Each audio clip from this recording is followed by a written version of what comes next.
nous avons nombre de nos concitoyens qui, du fait de 1000 francs, 2000 ou 5000, renoncent à se rendre à l'hôpital parce qu'on considère que c'est beaucoup d'argent et que si on devait aller mettre cet argent dans les soins, il manquerait quelque chose d'essentiel à la maison.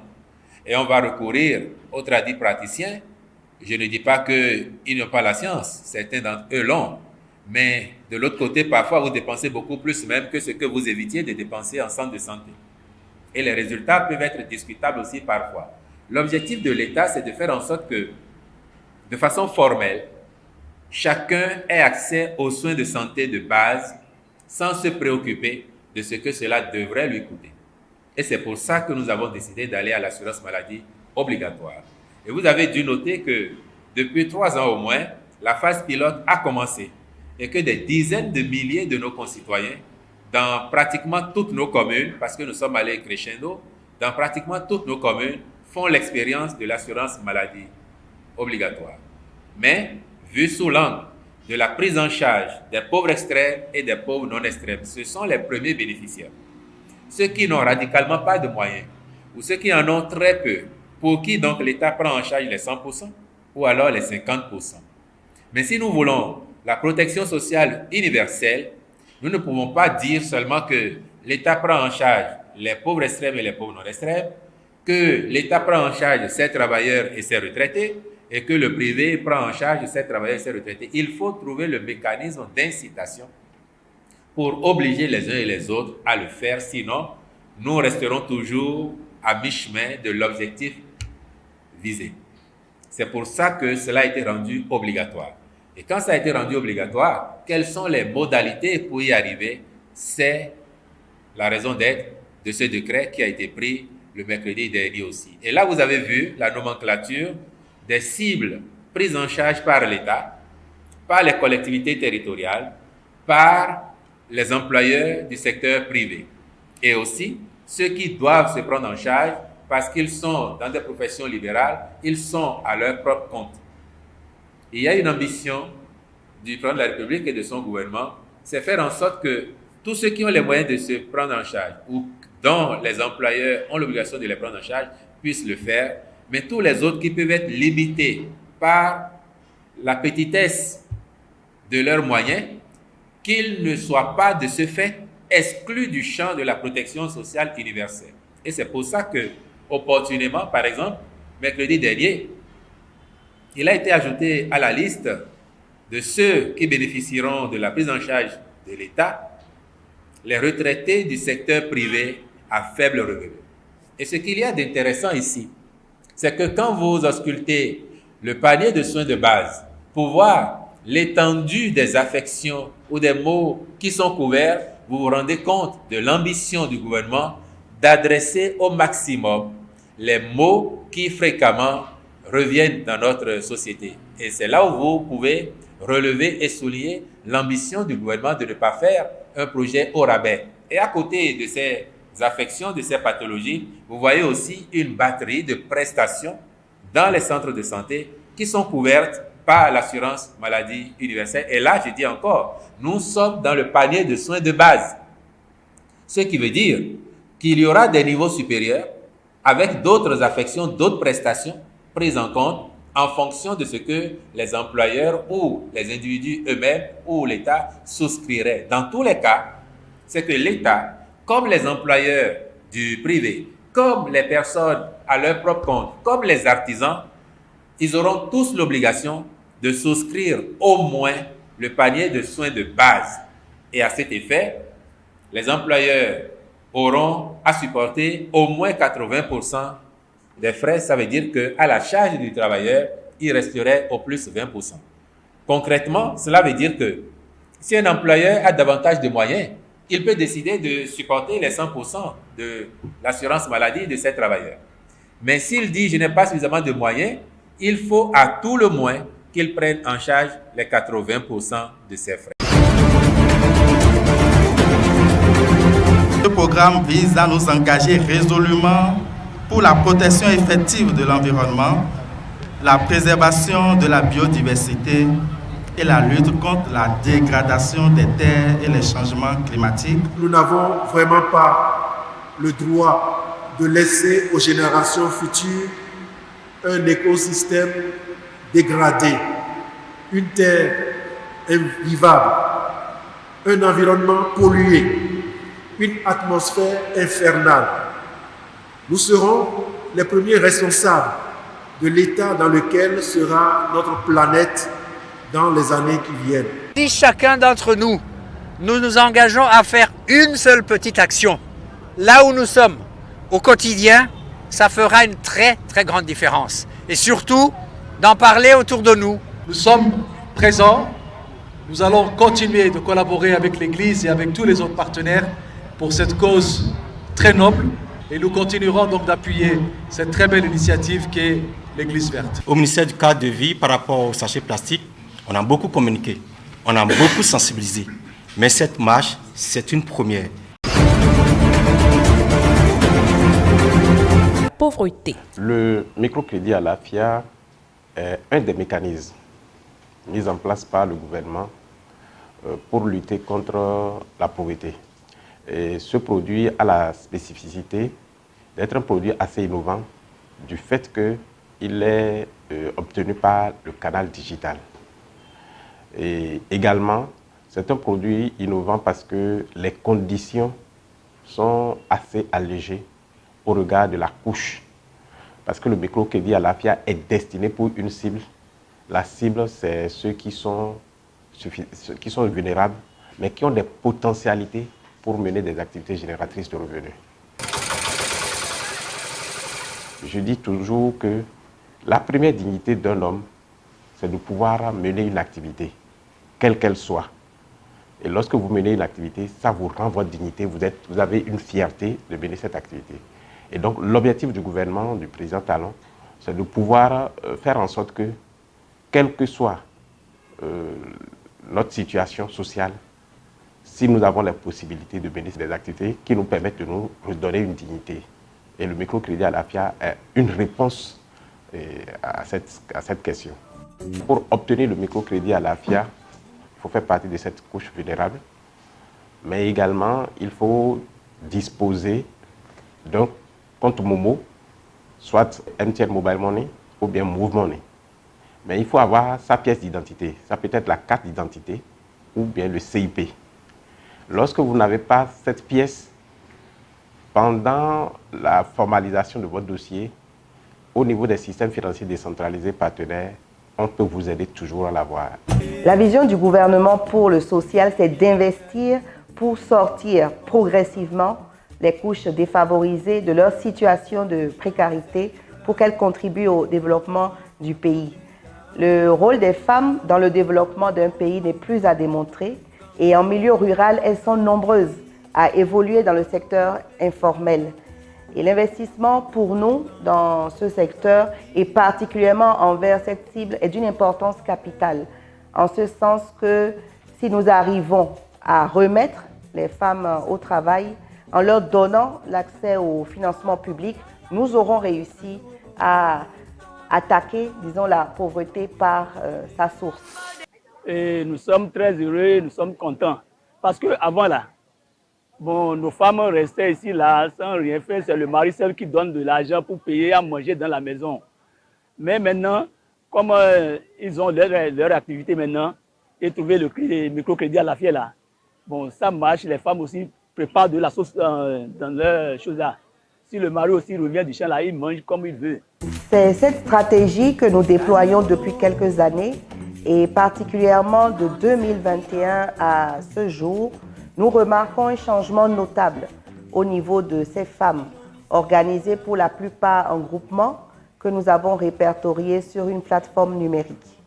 Nous les appuyons en matériel de travail adapté à leurs activités et nous leur donnons la possibilité d'avoir accès à du crédit avec des conditions de prêt totalement allégées pour générer plus facilement des bénéfices. Le ministère accompagne ces interventions par une éducation financière également afin de les aider à gérer convenablement les crédits obtenus. Un suivi régulier est aussi fait avec nos services à la base. Au Mali, la junte au pouvoir procède à un remaniement partiel du gouvernement, remaniement qui intervient au lendemain de l'annonce du retrait de la mission de l'ONU dans le pays et 8 jours après le résultat favorable d'un référendum au projet de nouvelle constitution. 16 nouveaux ministres ont été nommés. En revanche, les poids lourds du régime qui occupent les postes stratégiques au ministère de la Défense, des Affaires étrangères ou de la Justice ont été reconduits à leur poste. Un représentant emblématique de la coordination des mouvements de l'Azawad, principale alliance d'anciens rebelles dans le Nord, quitte également le gouvernement. Les Maliens ont approuvé avec 97% des voix le projet de nouvelle constitution, un plébiscite en faveur des militaires au pouvoir depuis 2020 dans ce pays confronté au djihadisme et à une profonde crise multidimensionnelle. Les détracteurs du projet le décrivent comme taillé sur mesure pour un maintien des colonels au pouvoir au-delà de la présidentielle prévue en février 2024, eux qui s'étaient initialement engagés à rétrocéder la place aux civils après les élections.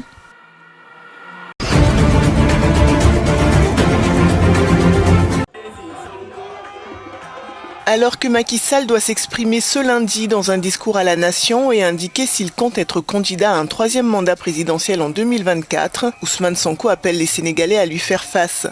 Dans un message posté sur Facebook, l'opposant invite ses partisans à sortir massivement dans la rue pour s'opposer à ce qu'il appelle un régime criminel.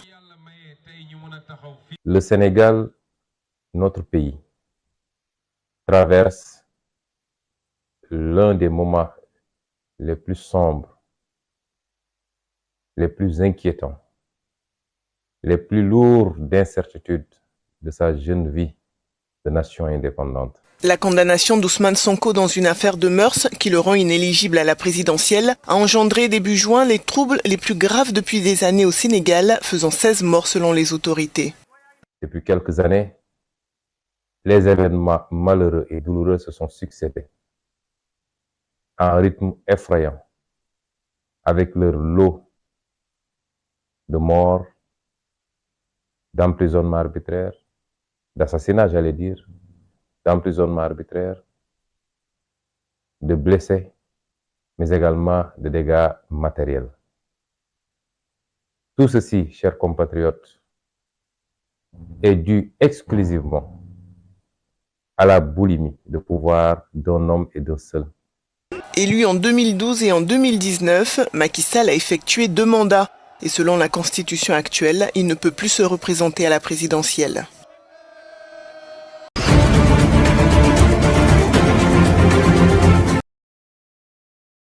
Ils avaient agité le spectre d'une fermeture à partir de ce samedi, mais après avoir conclu un accord provisoire avec la compagnie d'électricité publique du pays concernant des retards de paiement, les producteurs d'électricité indépendants du Ghana n'ont finalement pas mis leurs menaces à exécution. Fin mai, ces mêmes producteurs avaient rejeté une proposition des autorités ghanéennes visant à restructurer près de 2 milliards de dollars d'arriérés qui leur sont dus par l'État. Le groupe réclamait un paiement provisoire de 30% de ces arriérés. Les producteurs d'électricité indépendants ont donc reçu une nouvelle offre, mais ils restent en alerte et ils ont prévenu, ils sont toujours déterminés à fermer si aucune résolution permanente de la question de la dette n'est trouvée avec le gouvernement.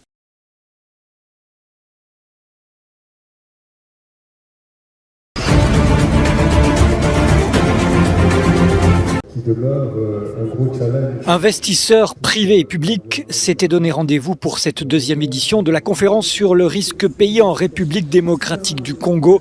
Une conférence sous l'égide du ministère des Finances. Objectif, aider les investisseurs à comprendre les risques et les opportunités dans le pays. L'année dernière, l'agence de notation panafricaine Bloomfield avait placé à 5,1 la note de la RDC. Cette année, on est passé à 5,5. Cette année, la note s'est améliorée de 40 points de base, passant de 5,1 à 5,5 sur une échelle de 10, ce qui représente un risque modéré sur notre échelle au regard de cette méthodologie. Cela signifie que nous disons aux investisseurs qu'ils peuvent investir en RDC. Cela a renforcé la confiance de certains investisseurs dans le secteur minier de la RDC. En règle générale, je dirais que c'est une très bonne chose et ce sont de très bonnes initiatives parce que là, on sent quand même le désir du gouvernement de vouloir bien faire. La RDC a connu des années difficiles par le passé, en cause la faible couverture en électricité, le manque d'infrastructures et un climat des affaires délétère. En 2019, le gouvernement de la RDC a promis de mener des réformes pour améliorer l'environnement des affaires, mais le pays reste confronté aux défis de la corruption, de l'insuffisance des infrastructures, des taxes arbitraires et de l'insécurité dans l'Est, ce qui a fait fuir certains investisseurs. Le président congolais Félix Tshisekedi a toujours affirmé sa volonté d'améliorer le climat des affaires. Le potentiel d'investissement est bien présent. Il devra répondre à la question sociale au plus haut niveau avec la création d'emplois et de richesses. La RDC possède de vastes gisements de minerais et la pierre angulaire de ce développement devra donc s'articuler autour de la diversification de l'économie nationale.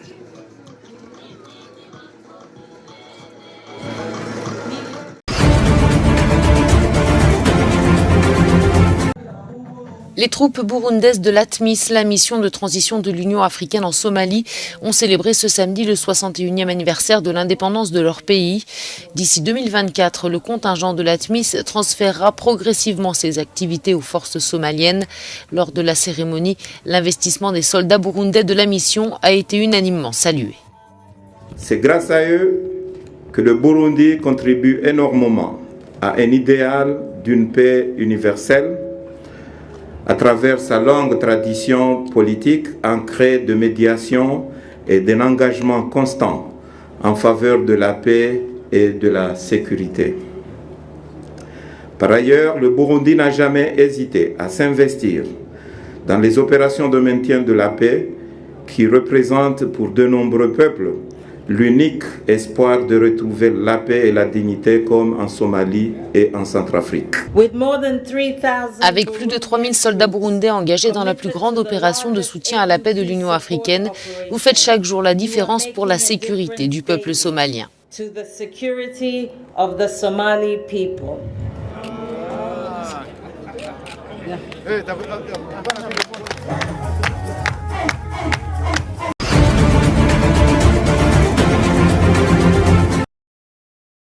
En dépit des inquiétudes manifestées par les associations écologistes, le président kényan William Ruto a annoncé dimanche la levée de l'interdiction sur l'exploitation forestière qui datait de près de 6 ans. William Ruto a affirmé que cette décision attendue de longue date visait à créer des emplois et à développer les secteurs de l'économie qui dépendent des produits forestiers.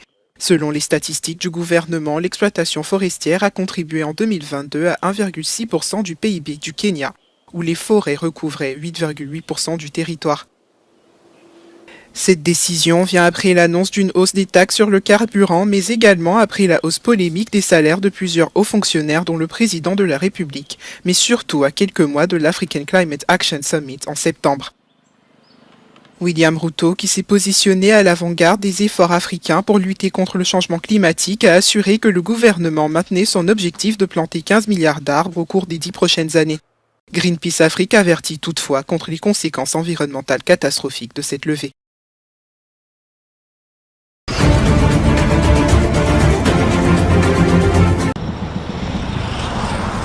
Avec ses 4 millions d'habitants, Nairobi n'est pas vraiment un lieu idéal pour l'agriculture. Dans certains quartiers, l'eau est rare et le ramassage des ordures n'est pas fréquent. Mais qu'importe, certains agriculteurs ont tout de même décidé de cultiver des légumes. C'est le cas de David Omari, qui habite à Kibera, au sud de la capitale, et qui est réputé pour être l'un des bidonvilles les plus grands d'Afrique. Il utilise des méthodes assez originales. Nous utilisons donc des déchets, c'est-à-dire des produits comme des pots de yaourt.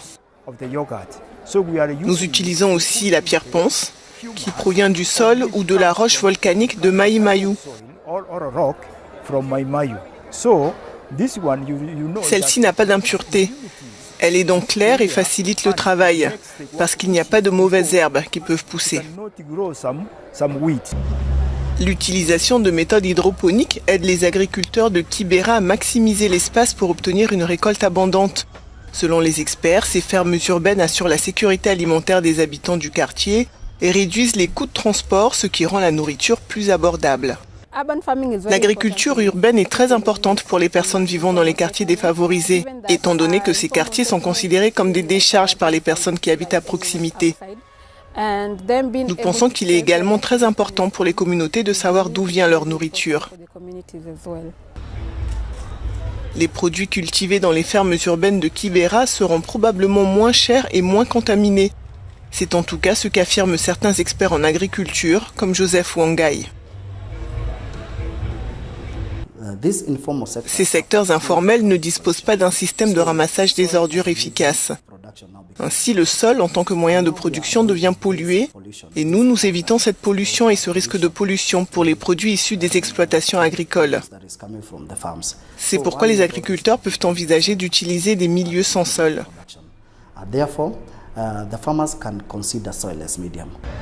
Outre la sécurité alimentaire, cette initiative permettrait de faire face à la croissance démographique ainsi qu'au changement climatique.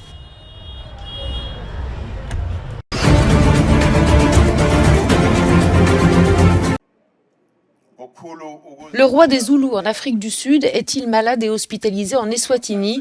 Oui, si l'on en croit l'annonce faite samedi par l'influent Premier ministre Zoulou, et non si l'on se réfère au communiqué diffusé ce dimanche par le porte-parole du roi qui assure que le souverain se trouve en parfaite santé. Ce dernier, en visite en Eswatini, aurait subi des examens médicaux approfondis par mesure de précaution dans un contexte de Covid-19 et après le décès soudain de son proche conseiller, ajoute la déclaration. Douglas Xaba est en effet décédé subitement et on soupçonne qu'il a été empoisonné. Par ailleurs, en septembre dernier, un autre consultant du roi avait été mystérieusement tué par balle en marge d'une cérémonie traditionnelle. Misuzulu Zulu, 48 ans, a accédé au trône l'an dernier. Son couronnement a déclenché une guerre de palais menée notamment par la première épouse de l'ancien roi. Il est donc pour l'heure en Eswatini, dernière monarchie absolue d'Afrique, et aucune date de retour dans sa province n'a pour l'heure été évoquée.